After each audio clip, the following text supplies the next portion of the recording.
Hello out there. Welcome. This is episode 276 of Convincing Idiots. This week, ladies and gentlemen, we're going to be going over the Golden Globes and some winners and some losers. And also, there is a new emperor in town in Lucasfilm. We're going to talk about that, as well as some iconic Disney films getting remade. We're going to talk about what's on the docket there, as well as technology, putting our phones down. There's some new things here that may want to encourage us to spend some more quality time with the people in our lives, and we're going to discuss whether or not we think that that's totally necessary. And finally, in our final segment, we are going to be going over our personal picks of our top icons in pop culture, TV, and film over the last quarter century. We will each be giving our 3 submissions. We will collectively pick our top 5 for our Convincing Idiots official Mount Rushmore of iconic characters of the last 25 years. So make sure you stick around with us, hang out, be dumb, we'll be dumb, you'll be dumb, let's be dumb together. Episode 276 of Convincing Idiots. Without further ado, let's start the show. You guys enjoy your whatever that is. All right. Test. Test. Test. Call it again. Convincing Idiots. Convincing Idiots. Called it ham gravy. I informed them that I sided with the Statman, not just anyone's opinion, the Statman Brian Fisher. These kids today. Jingle All the Way is in fact the best Christmas movie of all time. I need to get Grandma a present, and my herpes is flaring up. I got it. Mm-hmm. Yo, yo, yo. I'm the millennial We're Santa. 3 friends representing 3 different generations. That's our whole shtick. That's our thing. Mm-hmm. Nick got the whole poop.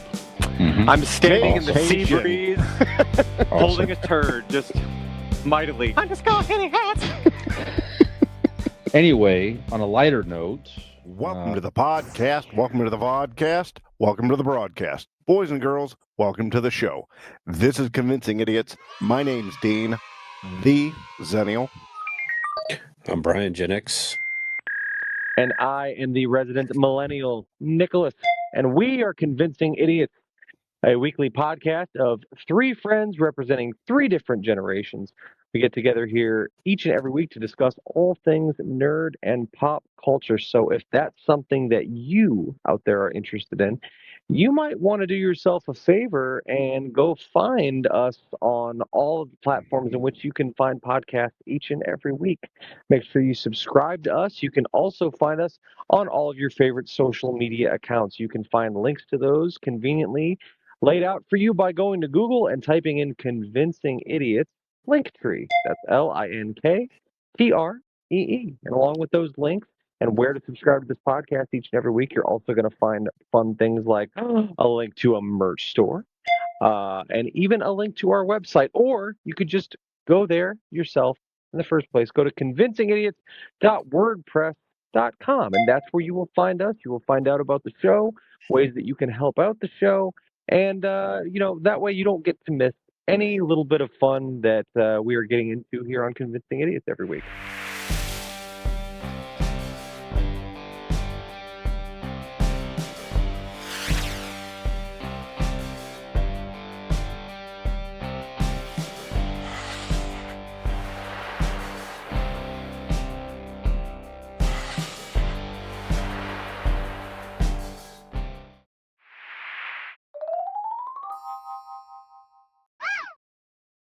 So this is episode 276 Wow. of Convincing Idiots. Look at us. Big number in podcast. It is huge. It's a big number. It's huge. So we're joined together once again. Gentlemen, what libations did you bring to the pod this evening? Go ahead, Well, Dean. I got me some Dogfish pumpkin ale. Mm. It's leftover from the probably a couple years ago, but still delicious. It's left over from a couple years ago? Mm-hmm. Yeah. It's not wine. You're not supposed to let beer sit for a couple years.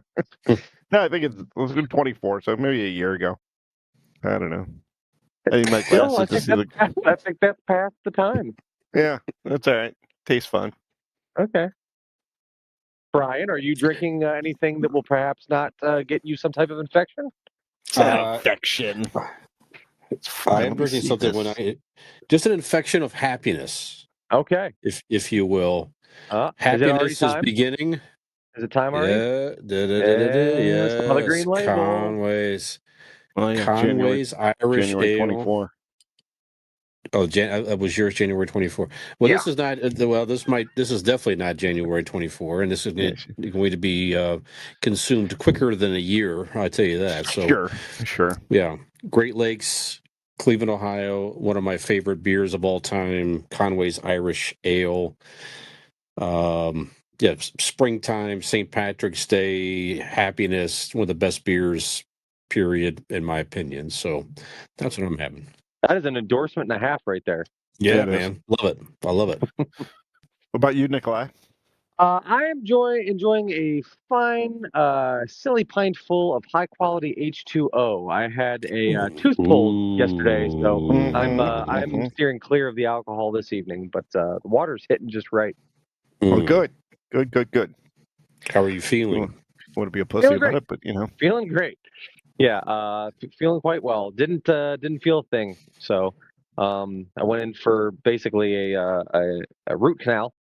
And then it turned into an extraction. So that's what we went ahead and did. So luckily it's in the back. I'm not looking like some hillbilly or anything, but until I get something else in there. Not according to the teeth. That's right. So no, feeling good though. My dentist was great. I literally did not feel anything. So they hit me with the Novocaine about 3 times before we actually did the extraction and the breaking and the cracking of the tooth and getting it out of there and all that jazz. Gross. Minor pressure on my skull, but I was in and out of there in a cool 3 hours. So not bad. No complaints. Oh, seriously?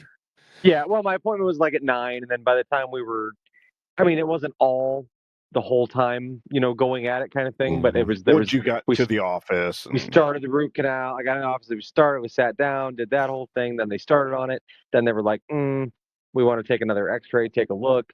Then that's where we decided to go a different route with it. So, it was quite good. I sucked on a nice blood-filled gauze pad for the better part of the next 5 hours after I got home. It was nice, like a little metallic flavored marshmallow in my mouth. Delicious. I'm like a bunch of liquid nickels. Yeah. Mm-hmm.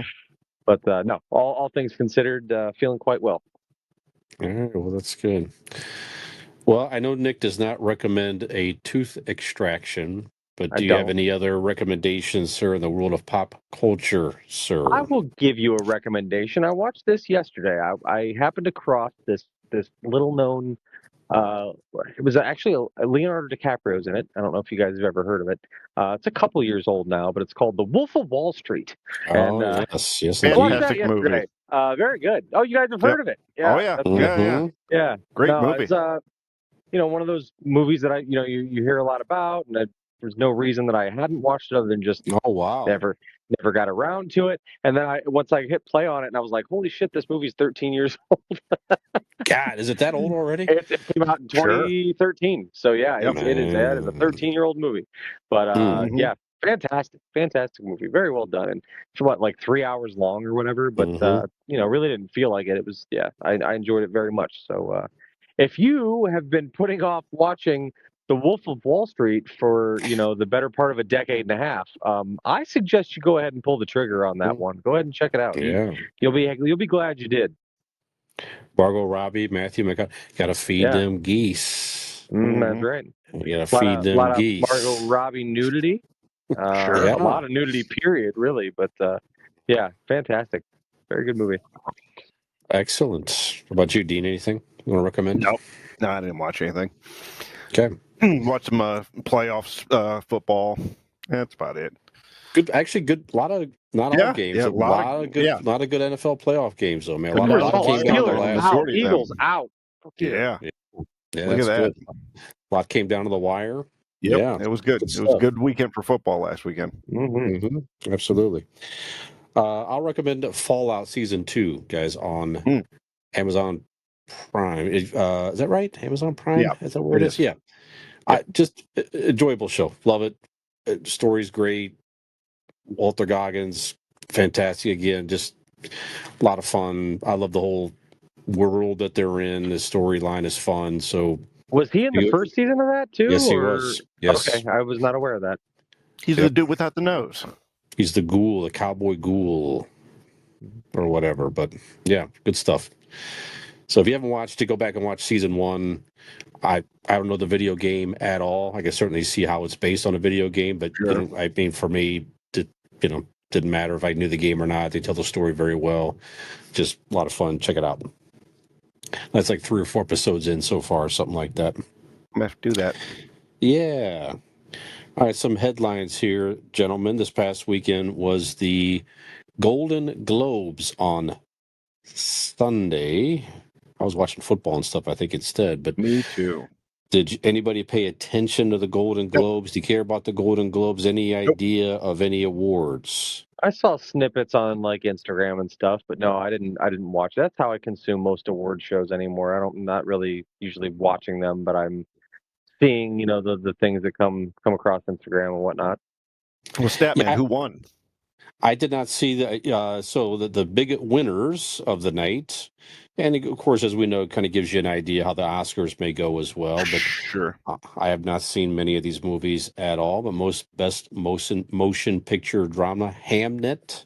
Best motion picture drama. What drama. Is that? That's one of the newer awards. Yeah, they have award. Yeah, different movies in different type of categories, right? Mm-hmm.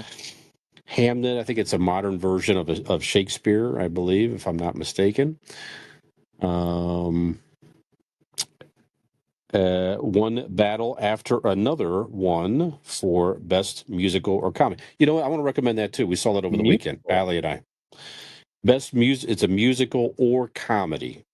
Oh, okay. So it's which one was this? This is I guess they're categorizing it as a comedy. It's definitely a dark comedy. I was not aware it was a musical. Leonardo DiCaprio. Yeah, yep. Mm-hmm. Good movie. Very entertaining. Sean Penn, great in this also. I hadn't seen Sean Penn in something in some time. Like, did you find it to be as good as everybody was making it out to be? We liked it. I haven't seen it because everybody's like, "Oh, it's the movie of the whatever last 20 years or whatever." It's like the movie. What is the name of it again? I wouldn't say one that. Battle after another. That's correct. It is now streaming for free on. I can't remember where we found it, but it is out there when it's streaming. It's on HBO. It is. That's correct. Sorry, I hit my microphone. Yes, HBO Max. That's where we saw it. Okay. But it's like 2.5 hours, but very good storyline. DiCaprio is fantastic in this. I could see where it's up for Best Picture over the year. I mean, I don't know. I can't compare it to the others. Blue Moon, Begonia, Marty Supreme, No Other Choice, Nouvelle Vague. I don't know. I didn't see any of those either, but we definitely enjoyed that movie. So yeah, check. You just sound like you're looking over a thesaurus. You're just saying a bunch of words. Yeah, I mean, I don't know. Best animated motion picture, K-pop Demon Hunters, very big. Marlo loves this movie. That is on Netflix, I believe, if I'm not mistaken. Okay. We were over Megan's sister and their son. He's 5, 6 years old, something like that, and huge fan. So like he kept playing it over and over again. So yeah, I watched that a couple times. Yeah, they were like in the Macy's parade. My life, but yeah, it's supposed to be very entertaining and the good musical act and all that stuff. A lot of catchy songs. Yeah. Yeah. Tappers. Best motion picture non-English language, The Secret Agent from Brazil. I don't know. Jessie Buckley won Best Actress in a Drama Role and also in Hamnet. So Hamnet definitely won a few awards. Wagner Moura won for Best Actor in a Motion Picture Drama. Those are some of the bigger. Let's see. I know Timothy Chalamet won for Marty Supreme, Best Performance by a Male Actor in a Musical or Comedy Motion Picture. And one more here. Rose Byrne won for Best Actress in a Musical or Comedy. If I Had Legs, I'd Kick You. I don't know what that movie is either. Probably about somebody wishing they had legs. Yeah, probably. I would guess. That does make sense. That does make sense. So, anyway, some of the bigger names. I guess Nikki Glazier's monologue was supposed to be good again. I've not yet seen that either. So, she knocks monologues out of the park. Yeah, well, she's hosted it now 2 years in a row, and she definitely is not afraid to. She is monologuing and monologuing. That's right. Not afraid to make fun of folks, which is very good.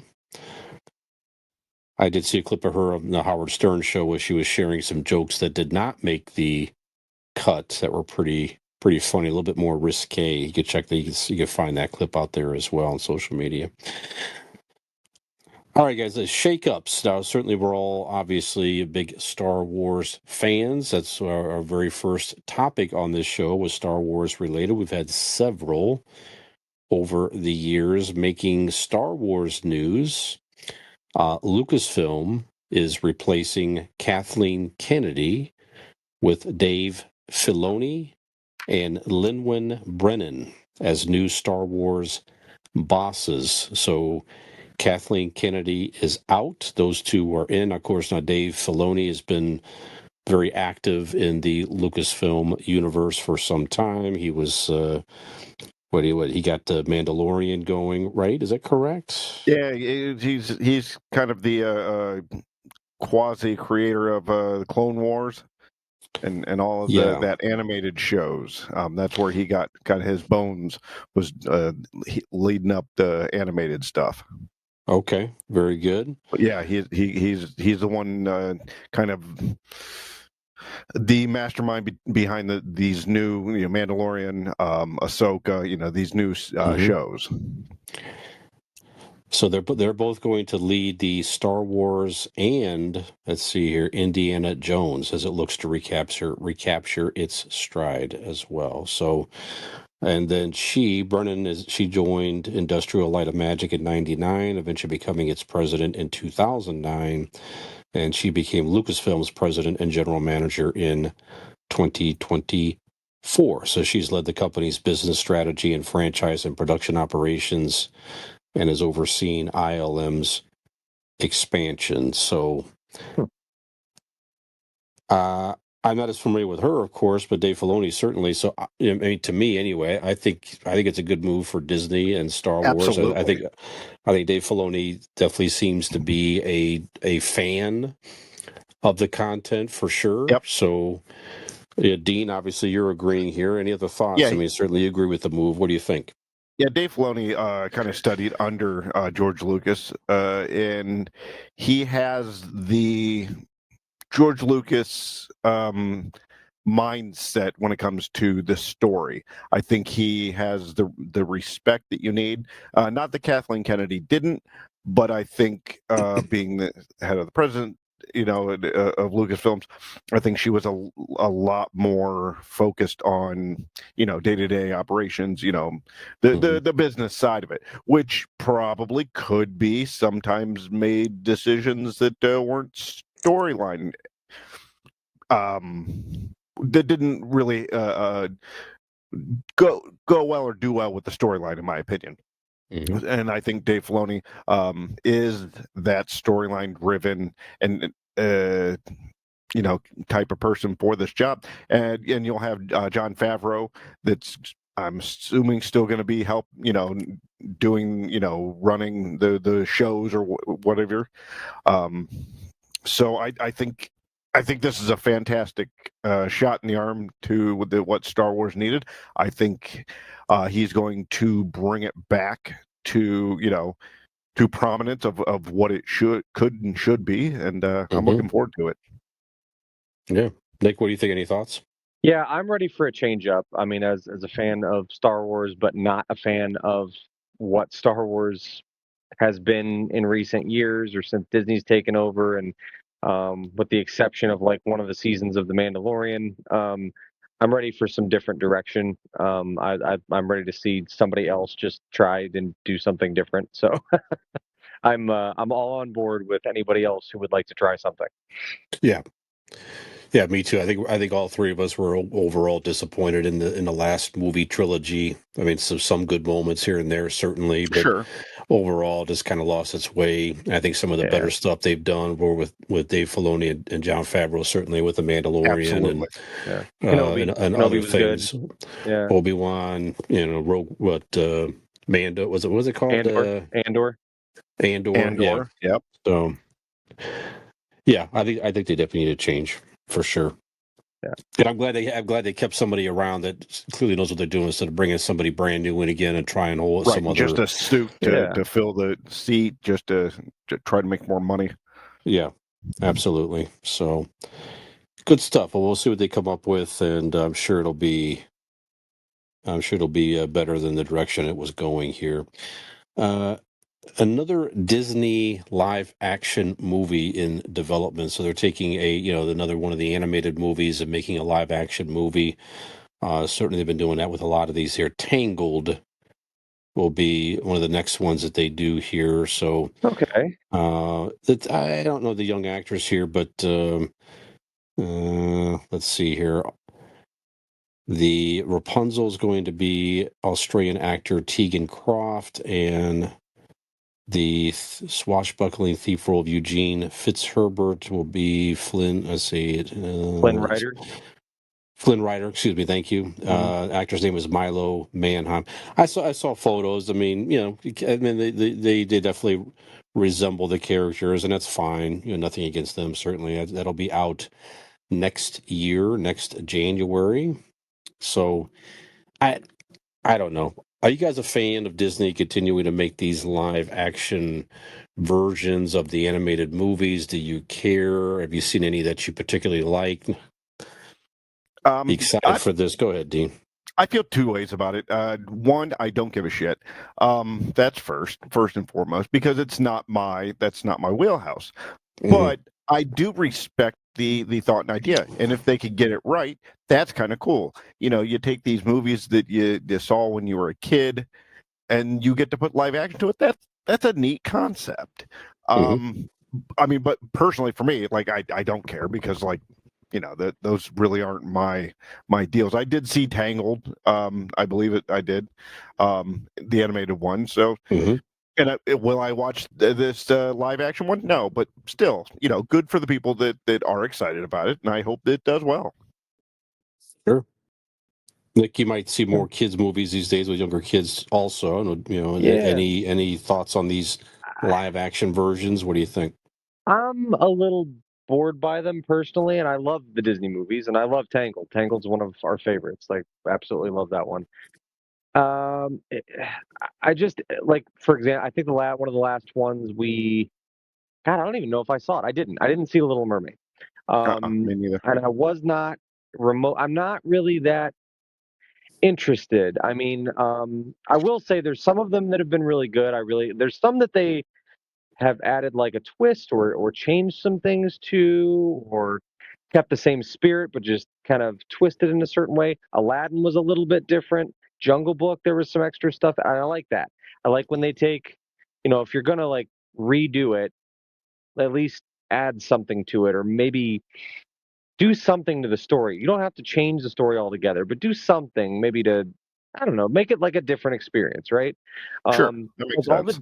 All those Disney animated movies are just so iconic, you know what I mean? And like, for example, like The Lion King. Lion King it's either Aladdin or Lion King, but Lion King is probably my favorite Disney movie ever, personally.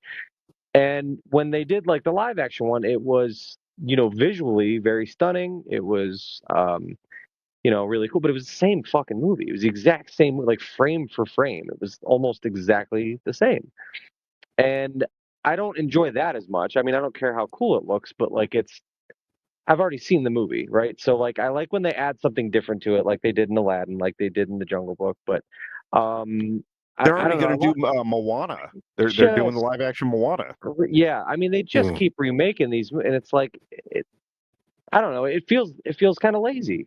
Like, do a live action do a Disney live action movie of a new story. Like, make something up, Mm-hmm. I don't know. And Disney does. They still put out, lots of animated movies, and a lot of them have been really good and all that stuff. So, I don't know. It feels it just feels kind of lazy when they're just taking all these classic movies and just making the same movie, but it's live action. And Brian, go ahead, please.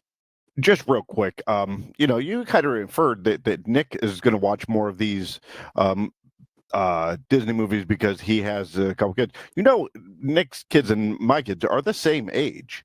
That is Yeah, true. but you don't watch movies with your kids. Yeah, he lets them watch Disney movies. I have my kids just watch old episodes of Night Court. That's all they're allowed to watch. Yeah, that's real entertainment. They've never been disappointed. I mean, the belly laughs they get from Dan Fielding off the page. Absolutely. Yep. Who wouldn't be entertained by Bull?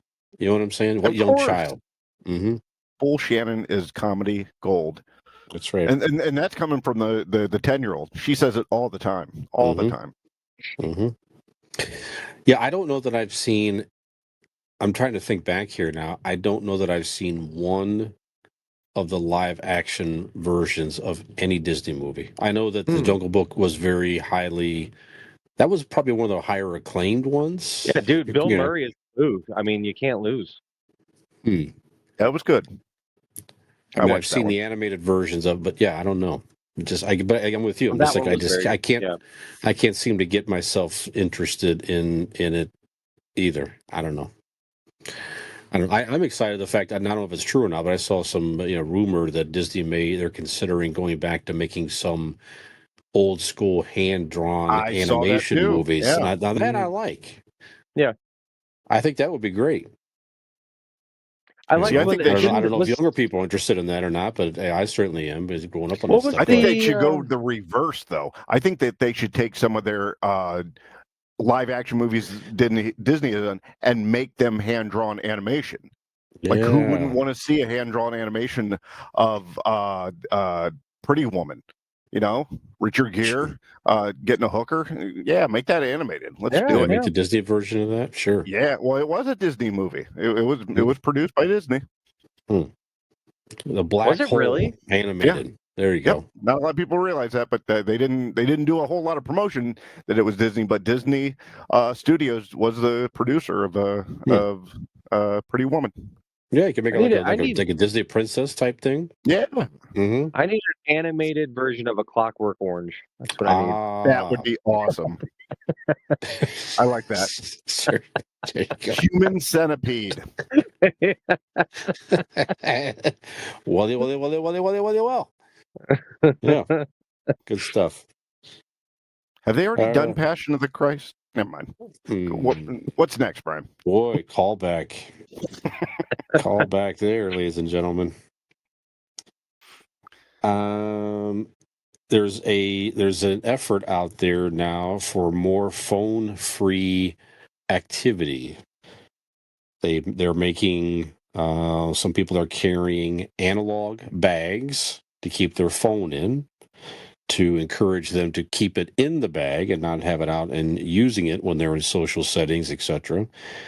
And also some folks are having phone-free parties. So it's definitely more of a shift, more of an effort in 2025 to keep your phones away. Matter of fact, one of Peyton's Christmas gift she asked for it's called a phone brick. So basically it's some type of device. Yeah. So she wanted it for work and other things too. But you set it up apparently to block certain apps on your phone, and then you tap your phone and then it disables social media, whatever you set it at. And it will just keep it locked like that until you tap the brick again. So there's more things like that to encourage certainly focus and everything else, but certainly in a social setting to simply discourage phone usage. I like the idea. I like the idea of phone-free events, whatever that might be. So, Nick, what are your thoughts on encouraging people to keep their phones away for, again, concentration, social settings, etc.? I like it. I like it a lot. You're fighting a ridiculously uphill battle. But that's the thing, Yes. right? You have to have the will to do it. It's interesting because, like, as someone who grew up in a time when we didn't have access to phones all the time, I do have a longing for less time spent on it. Mm-hmm. And it's a few things. Sometimes I'm just caught up and I get sidetracked and I'm doom scrolling and I'm, whatever, and it's something like that. Other times it's like literally I can't. I always have to. Everything I do, I need it for. Like everything I have to do. Yes, because we're in the It's 21st like- century. I have to have it. You know what I mean? So it's like I can't get away from it to a certain extent. But then like you see like younger kids that it's like when screens are all they've known, it's not really on their radar to not have it. So I like the effort. I like the idea of less, like you said, in social settings and stuff like that. Like be with the people you're with, enjoy actually conversing with people and having eye contact and normal social things. So I like the idea. Dean, what do you think? Is this just you got to be a grown up and just limited, or do you like the purposeful limits? Go ahead. Listen here, everybody. Mhm. We did not take advantage of a crashed UFO in Roswell, New Mexico, and steal their technology just for us to go back to living like goddamn cavemen. If you want to get off your phone, be an adult and put it in your pocket. Stop having to fool yourself to be a better human being. Just be one, or just admit that you're a shitty person and a shitty friend. These phones are here just like everything, like the microwave that tells us what to do. I'm glad like that you were at least able to admit that. Like the TVs, like everything, all these smart devices, they are here because we are the evolution of human beings. Let it happen. This is where we are. This is who we are. If you want to engage and talk to your shitty friends, make an effort. Don't trick and fool yourself and have to slap yourself on the wrist just so you can feel like you're a better person. You're not. You're not. Put your phone away on your own and go talk to your shitty friends. All right.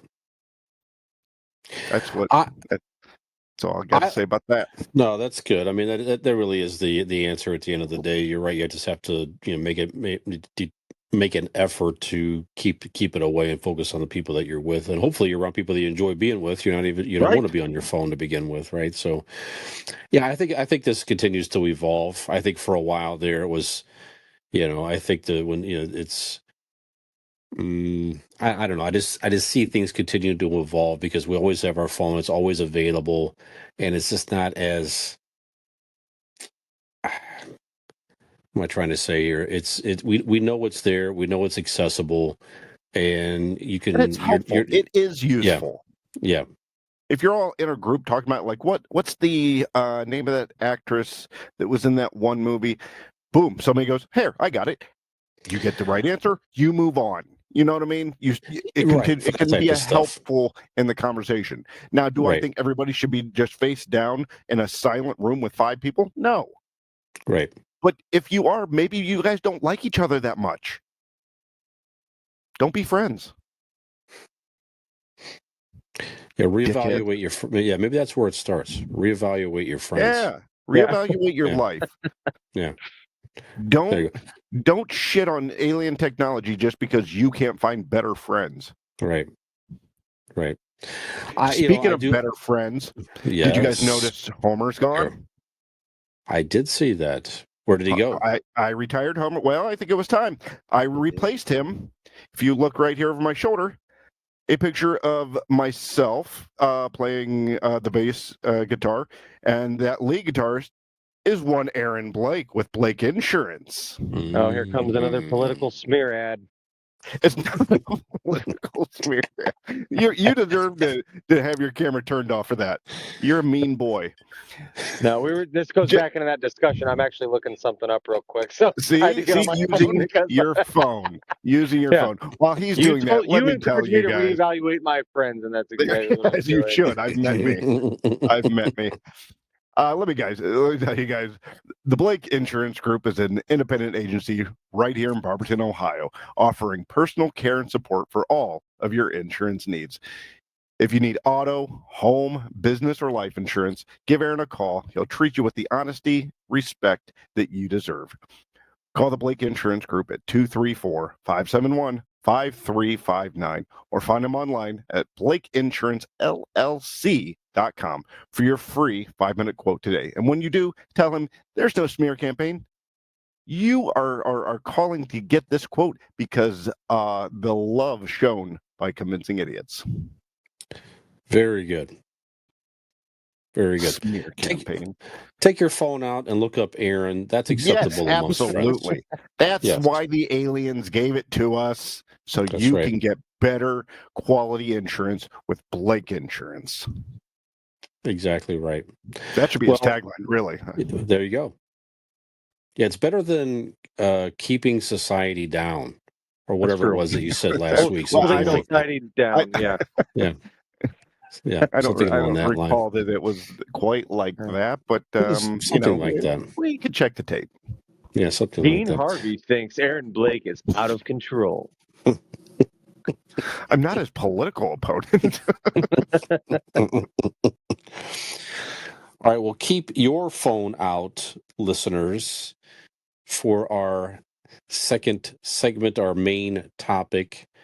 And Nick's going to tell you all about that right after this. Gen X Brian here from the Convincing Idiots podcast. If you're enjoying our show, tell a friend. And if you're not, well, tell 2 enemies.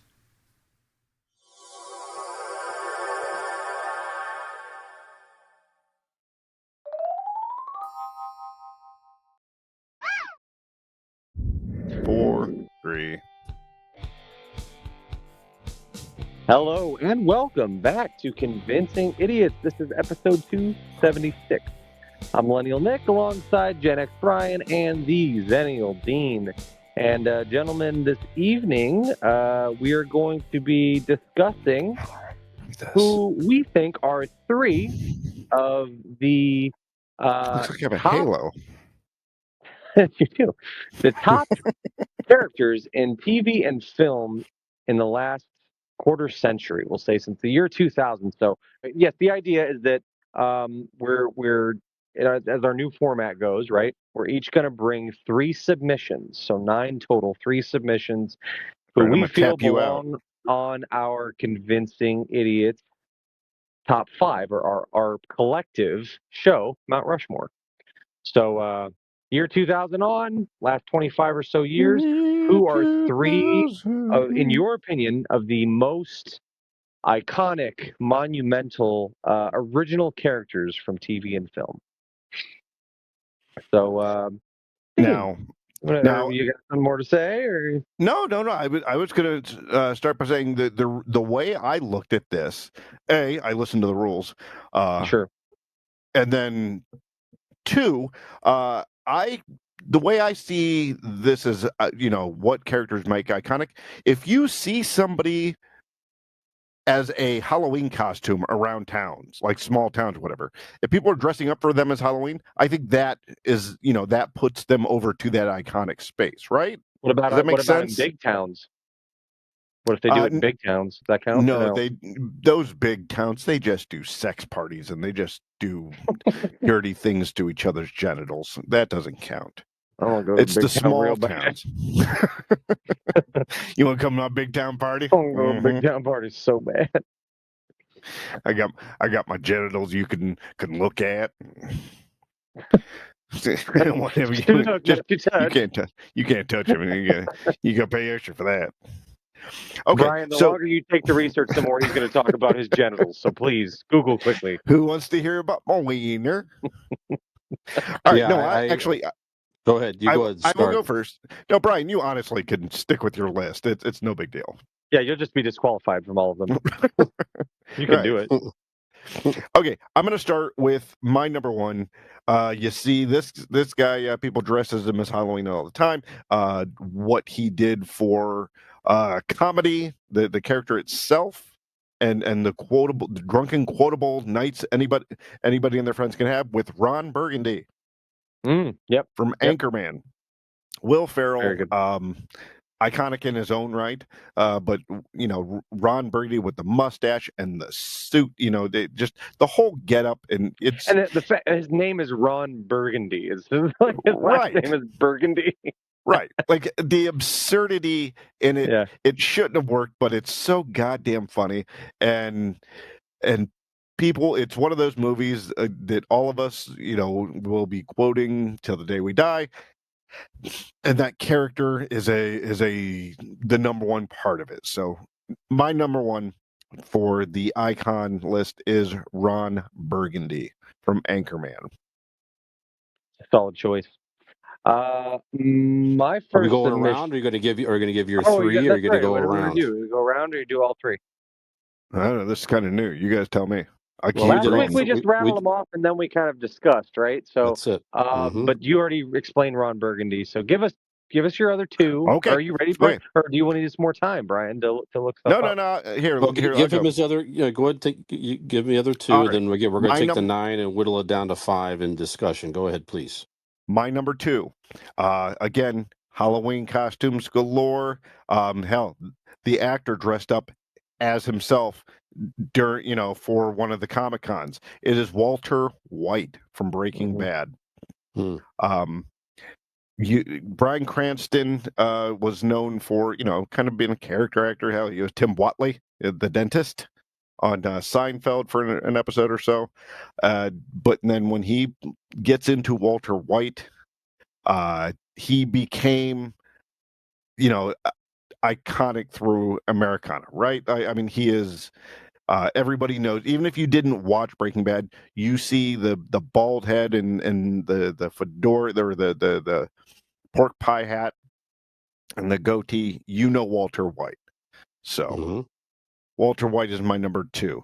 My number 3, I don't know, this is the lesser of my list, but there's no way I'm going to go more than 2 weeks without having John Hamm on my list. So Don Draper from Mad Men, who didn't watch that and think of just how fucking cool that guy is? That's where America fell in love with him. Don Draper is 1950s style and culture and just coolness. So again, probably not going to end up on the ultimate list. I understand that, but I needed to have John Hamm in my life again this week. So Don Draper is my number. A respect move. You have an heart attack? Thank you. No, just short. Who's next? Go ahead. Go ahead. I'm going to give you my 3. Starting off, and I would say recency bias, but it's really not, because this show has been like the better part of like a decade or more of pop culture that's given us. Eleven, the character of Eleven from Stranger Things. There you go. And she's iconic, as in like every season of her is even like different iterations of her, so people will dress up as different versions of Elle. But one thing remains, is that you see one drop of blood down someone's nose, even if they're wearing nothing, they're not dressed up like 11 at all. That it's a Stranger Things reference if there is one streak of blood from the nose. So 11 is kind of I would say in that pantheon. The next one, I'm going to go with an animated character. And this is the center point of a very popular film franchise. And since the year 2000, Shrek. Shrek is arguably, maybe it's certainly one of the most popular, if not the most popular animated film franchise, certainly since the year 2000.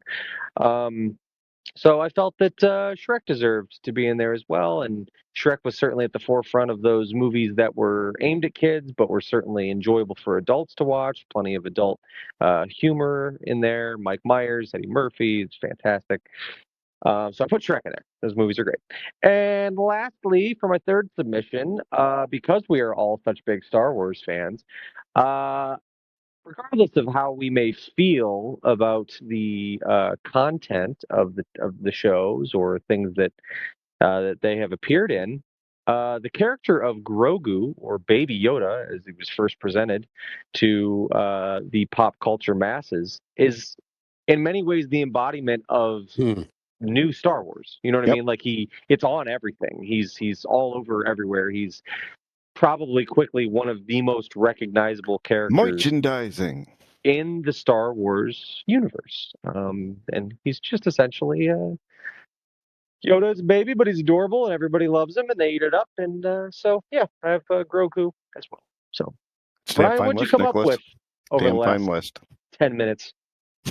Well, what I had was a newer character already to be so older than 20 years. So the one that I had that I originally had, John Wick.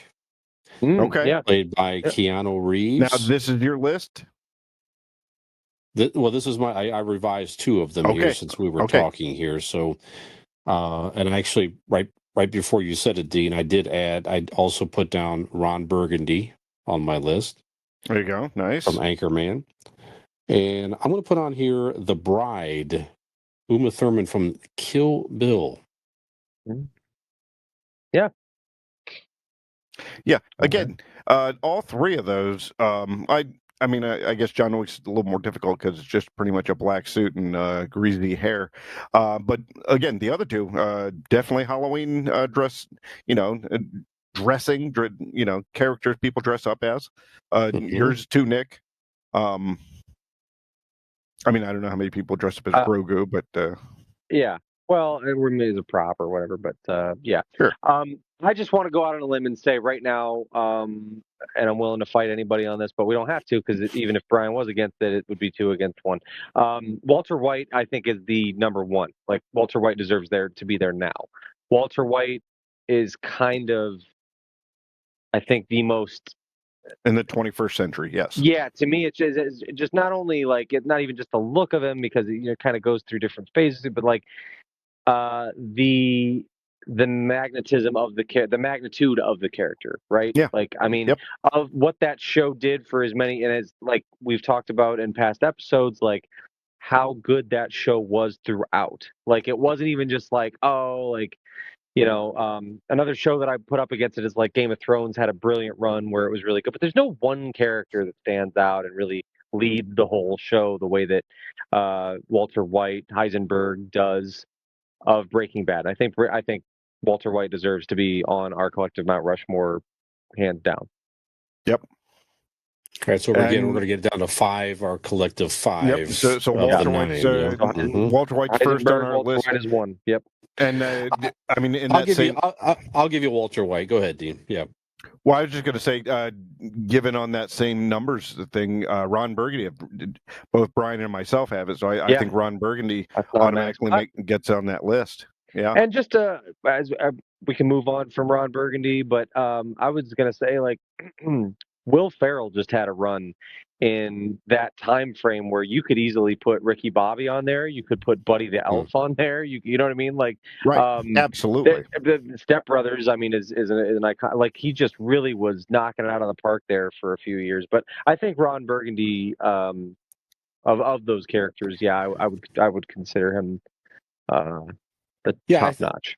I think for Will Ferrell too, it's a character that he continues to play on different like award shows and different things, sports awards, and he even had a podcast for a couple seasons playing Ron Burgundy, which at least the first season was pretty entertaining. The second sort of fell off for me a little bit. I don't know if it's still on the air or not, but just interesting. I just love the whole '70s guy in a modern take. So modern time, excuse me. So.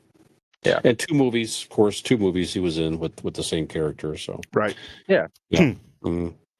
Okay, all right, boys. Nick, is there anybody on your list you'd like to make an argument for? I think of my or argue all 3. Go ahead. Of my list, I think 11 is the most.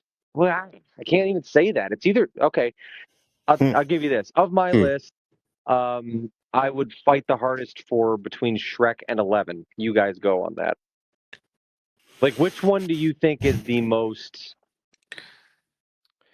Okay, certainly in the realm of television series and like long running shows. And if you're looking at, I mean, we don't have it. okay, let me say this. Stranger Things has been on the air, for 10 years. It just finished up its 5th season, and I think a lot of those kids, like Brian and I were talking about the other night at trivia, they're going to do a Stranger Things trivia. We're like, oh, that'd be fun, but we couldn't answer trivia. I couldn't answer all the 5 characters of the kids' names, right?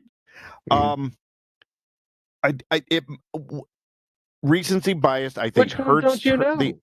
I don't know the kids like the characters' names. But you know the characters' names after a decade of your life? I just started watching it like a year ago. I binged through the whole thing. But recency bias, I think, in my opinion, is going to hurt it because we don't know how it's going to stay with pop culture. It's got the staying power. Shrek came along in the early 2000s. Mm-hmm. Yeah, like 2001. Yeah, and everybody, you show a picture, they go, Shrek. That's Shrek. You know what I mean? It has the staying power, and proven staying power, obviously, because they keep making movie after movie after special after Halloween special this year.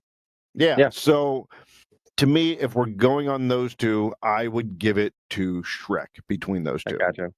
And even if you're not dressed as Shrek, even if you just have the two little ogre things on your head, exactly. It's Shrek. It's just that's iconic. Yep. That's all you need. Simple as that. Yep.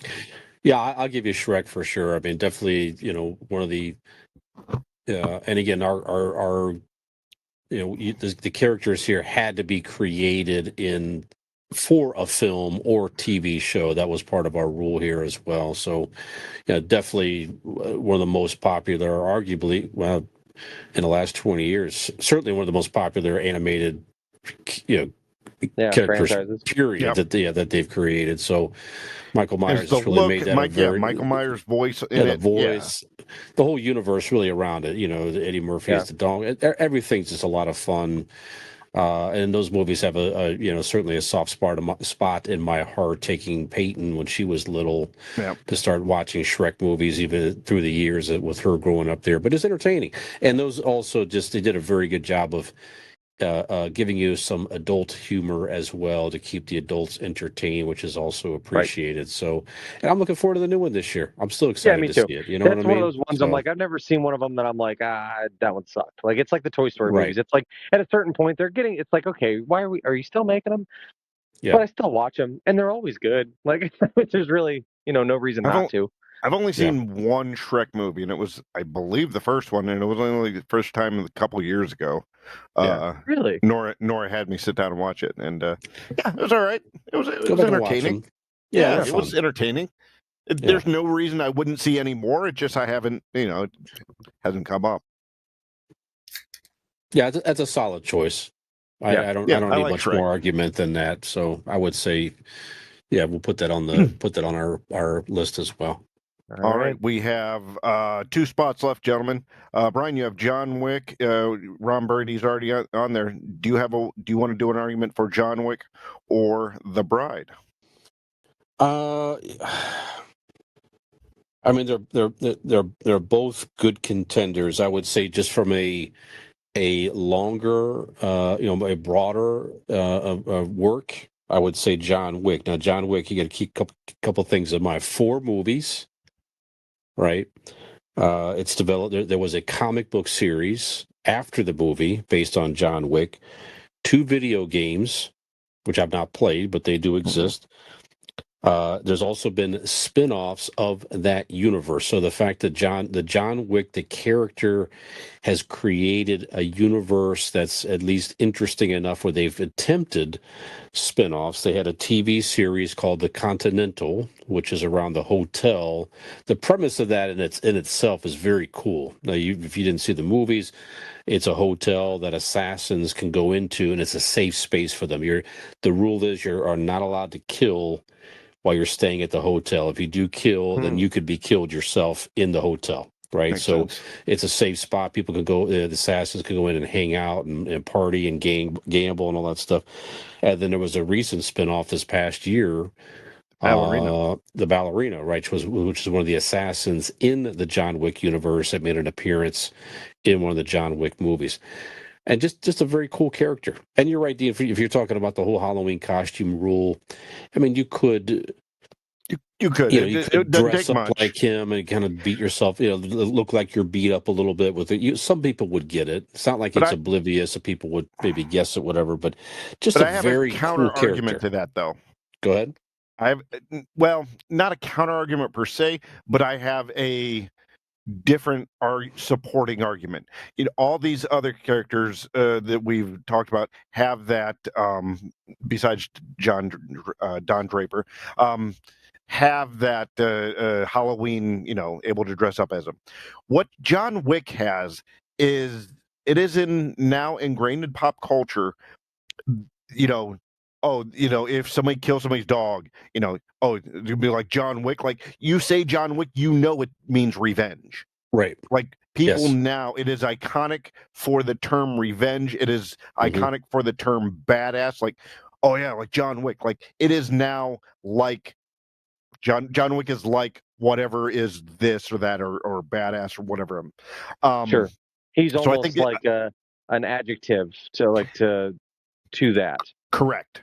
Yeah. So I think in that alone, because I don't know if we all realize this, but I've never seen a John Wick movie. Oh, Well, I was dude, gonna say, just come on, man. My little 2 cents on this was going to be, I'm coming to you from someone who's never seen a second of either any Kill Bills or John Wick, anything. So, Sure. But I would say that the character of the bride, which I just learned she's called Uma Thurman's character in Kill Bill, is immediately more recognizable. Like that yellow jumpsuit. That's costume worthy. It's Bruce Lee. It's a Bruce Lee outfit. Kind of what she's wearing. Like with the sword and the that is immediately. Even though I've never seen any of that, you see just something that looks like that, and your brain goes to the Kill Bill. Like, that's just kind of. So that's a tough one. That's a real tough one. Well, and that character now too, that universe. I don't play the game Fortnite, but now Kill Bill. I mean, the bride is now, I guess, going to be a character in the Fortnite universe. That was the whole thing when they had the re-release of the Kill Bill 1 and 2. John Wick already wasn't it? I say John Wick. Well, everything is. Everybody is. Yeah, Oliver just I don't know bought that Terminator, for sure, Dean. But Arnold Schwarzenegger on it like a couple weeks ago. There's Power Rangers and Ghostface and Alien and Predator. I mean, the thing with Fortnite is they're only on there for so long, so you got to get it. Some of them will come back and get Simpsons characters, but they're on there for like a week and a half and then they're gone. But I believe I've seen both John Wick and The Bride on Fortnite. All yeah. Right. Well, so for me, between the two, I would fight harder for, I think, John Wick, just from the overall body of work, the multiple films, the multiple, the spin-off universe, and then the video, all that type of stuff. It's just and most people, I think, if you saw the picture of Keanu Reeves walking with the gun in the black suit, you probably would know that it's also John Wick. I would guess. Absolutely. And I would venture to say, honestly, in a genre of movies that have kind of waned off, like John Wick is probably the torchbearer for an action movie hero, like absolutely and stands above the rest. So he's certainly, where we don't have your Rambos and stuff like that. Like, he is that character for this generation, right? So, I mean, the idea that he's not muscle upon muscle. He is. If you don't have a John Wick, you don't have what's his name who's the comedian? Better Call Saul. Oh yeah. That guy is an action star. You know what I mean? Right. And a believable one. You know what I mean? You don't watch that movie and go, all right, bullshit. No, he makes it work. Just like, John Wick being, just a slender, middle-aged hitman. It works. I mean, I guess ultimately we owe all of that to Bruce Willis in general, but you get what I'm saying. Sure. All right, so voting, boys. John Wick, yay or nay? John Wick. We just need 2. All right. Yep. I'm going yay. Yep. Okay. Same. All right, John Wick's on the list. Is that 3 or is that 4? 4. We have we got one left. Shrek, we got John Wick, we've got Walter White, and something. Ron Walter Burgundy, White, I think, Ron Burgundy, went- Shrek, Ron and Burgundy. John Wick. Okay. I at least have to give me my moment. Let me at least make the argument for Don Draper real quick. It's John Hamm. All right, that's it, John boys. That's a strong argument. I made my argument. I made my argument. All right. It is a good Seriously, argument, and I love John Hamm. Sure, I don't know sure. a ton about the character personally, though. Yep. What's Okay. what's the other one? So go ahead, Dean. Sorry. I was actually going to go with what you're about to ask. Because I write down what your guys' picks and all 9. So, all right. So we have left 11, Grogu, and the Bride. Ooh. Between Okay. mine that I have, so I've got Grogu and I've got 11. I would fight harder for 11 than Grogu for the simple fact that 11 is a completely original character. Yes, Grogu is not Yoda and is not, but Grogu is a copy of a cute baby-eyed version of an iconic Star Wars character. I would almost call him a rebrand in a sense. 11 is a completely original thing. She is not even, I guess if you really wanted to look hard enough, maybe you could find something in sci-fi that she is like, but the whole storyline of Stranger Things is very original. It's very unique, and as the plot goes along, you're unraveling the mystery of who she is and what she is, and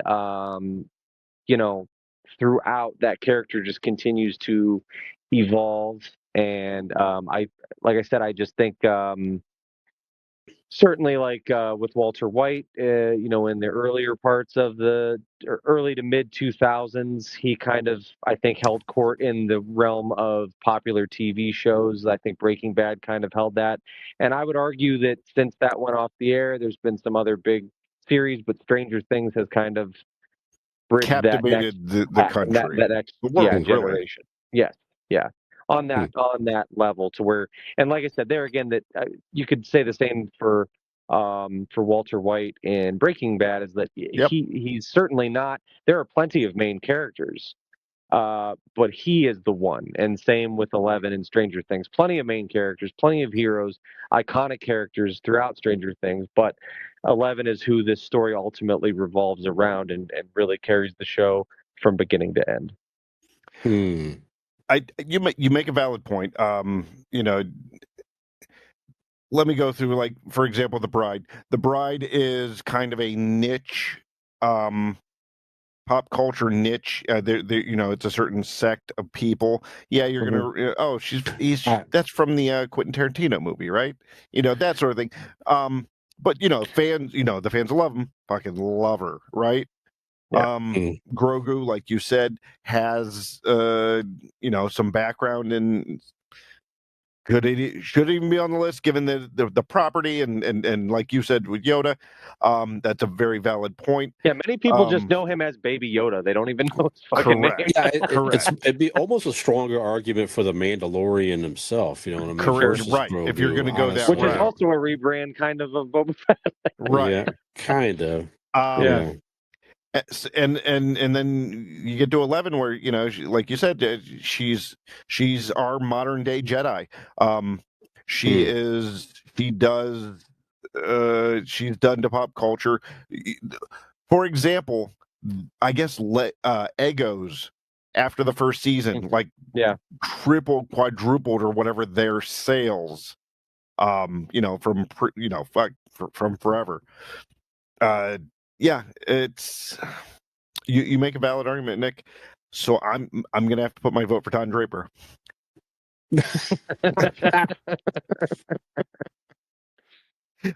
No, I would vote 11. If we're I heard that the sales of cigarettes in offices across the country went up when Mad Men came out, though. Yeah, and drinking in offices. Yeah, huge resurgent and smacking. On the ass. Yeah, that's right. I like it. Huge resurgent. No, 11 is a very solid choice. I like what you said that that Grogu really is a represent him and the Mandalorian, of course, are a very positive representation of new Star Wars. Mm-hmm. Very popular characters. Certainly, they have the movie coming out this year. Am I excited to see that? I kind of am. I'm not like super excited. I think, but I'm definitely interested to go see that. It'll be fun, I think. But you're right. From an original. There's not many that I can think of that are really good science fiction series that have that level of popularity as Stranger Things, certainly. And a lot of people have grown up like those kids watching Stranger Things. I mean, Peyton's another one. I mean, Peyton loved that show when she was younger teen, watching that, and she just loves it to this day. And if you showed people on the street, who is this? If you showed Millie Bobby Brown as the with the bloody nose, doing her thing, you would know at the very least. You would know what show it is. Right. Probably 8 out of 10 people would know at least it's something from Stranger Things or something along that line, though. So yeah, I think between the two, from a popularity and again a lengthy body of work, I would say 11's a solid choice to put on the list for sure. I agree. Yeah. All right, well, so 11's going on the list, it looks like. That's 5. All right. Do you want me to read the list for you, boys? Give it to us. Our Mount Rushmore of icons from TV or film characters. Number 1, Walter White. Number 2, Ron Burgundy. Number 3, Shrek. Number 4, John Wick. And number 5, 11. Very good. All within the last 20 years, right? All in the last 20 years. Right. That's a Brian, solid just out of list. curiosity, what was your original list? Yes. I'd like to. I'm curious. Yeah, the other two that I had, and we can make this a broader topic another time. Certainly, maybe we could do decades or whatever we want to do. But it's an overwhelming list all time, certainly. But then you could make an argument that I was thinking that as well, but I didn't. That's my fault. But I had Freddy Krueger on my list. And Darth Vader on my list as far as all time. Does Darth Vader count? Wasn't he in a book first? No. It was created for the Star movie. Wars books? No, they wrote the book. They were created for all the characters are created for the movies. Okay. So, all right. But again, we can go back and revisit other time frames and genres. Yeah, decades would be fun. Type of thing. Yeah, decades would be good. I like the idea. But I think it's a solid list over the last 20 years. Yeah, I do too. Sure. I think we did good. Yeah, absolutely. And of course, perhaps Don some Draper of your deserved it, but whatever. Your favorite pop culture icons over the past 25 years, certainly within the last 5, are on your screen or in your ear holes right now. In us. That's right. Convincing Idiots. That's right. So why not keep these icons rolling by going online and finding where to interact with us on your favorite social media accounts, where to subscribe to this podcast each and every week, and maybe where to find some sweet-ass Convincing Idiots merch for yourself or a loved one in your life. Well, I'm here to tell you, you can find links to all that by going to our link tree. And how might you get there? Go to Google, type in Convincing Idiots, link tree, that's LINKTREE, like a tree of links.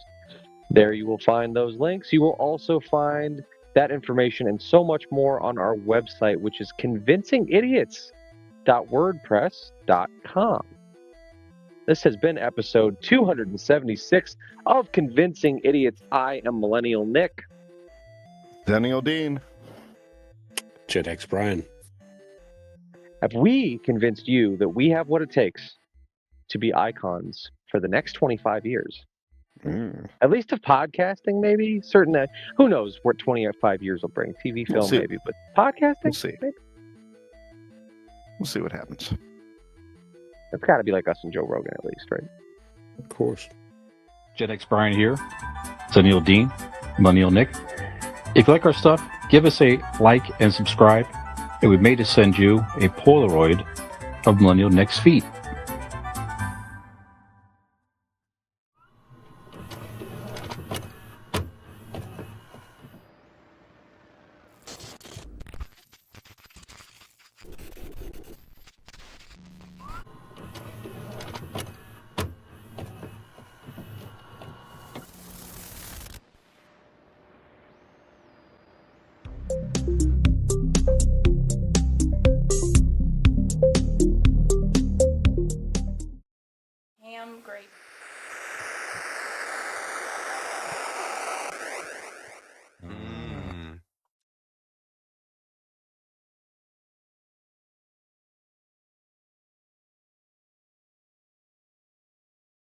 Oh, wait.